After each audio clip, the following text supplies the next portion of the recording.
Alors que Demain nous appartient vient d'être secoué par la mort de Noah, Tristan Jérôme, TF1 adore et déjà dévoilé en avance la séquence d'enterrement du jeune homme lors de laquelle Judith, Alice Varela, rend un hommage bouleversant à son ex.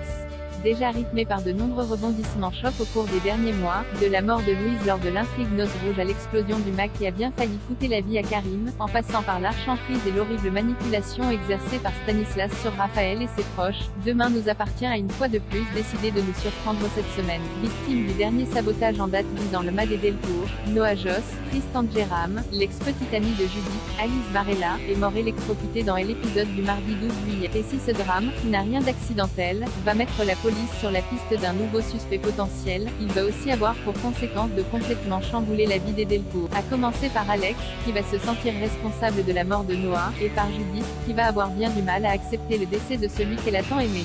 Dans un nouvel extrait de Demain nous appartient dévoilé en avant-première par TF1, Judith, Chloé, Ingrid Chauvin, Alex, Alexandre Brasseur, Anna, Maud Baker, Nord, Saël de Figueiredo, Jordan, Maxime Lélu, et Robin, Dominique Guillot, sont réunis au cimetière pour assister aux obsèques de La douleur de Judith est évidemment palpable, et Chloé tente de s'assurer que sa fille, qui s'apprête à faire un discours, tienne le coup. Chérie, si tu sens que c'est trop difficile pour toi, tu ne le fais pas. Mais Judith ne peut se résoudre à ne pas rendre un dernier hommage à Noah. Si je ne le fais pas, je vais regretter, avoue-t-elle à sa mère avant de s'avancer vers le cercueil de son petit ami, sur lequel trône une photo du défunt. Je suis triste d'être ici.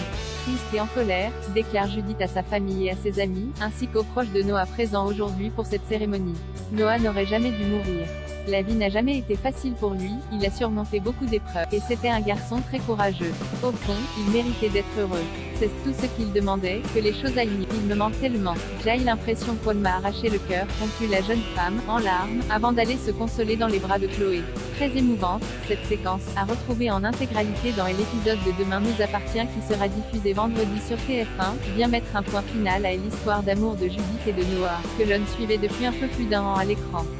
Tristan Jérôme réagit à la mort choc de Noah. Le discours bouleversant de Judith permet également de souligner la prestation très juste et très touchante d'Alice Varela dans les épisodes proposés cette semaine à l'antenne, qui s'est révélée excellente dans plusieurs séquences difficiles intervenant après le décès tragique de Noah. Reste maintenant à savoir si la toute fin de cet extrait, qui voit Robin s'éclipser discrètement du cimetière, est un indice quant à la possible responsabilité du frère d'Alex dans les drames qui s'abattent sur les Delcourt depuis quelques semaines. Robin cherche-t-il à se venger d'Alex ? Ou essaye-t-il plutôt de ruiner la réputation du mât pour faciliter son rachat par Victor Brunet et régler ses propres problèmes d'argent ? Réponse dans les prochains épisodes de Demain nous appartient sur TF1 et sur Salto.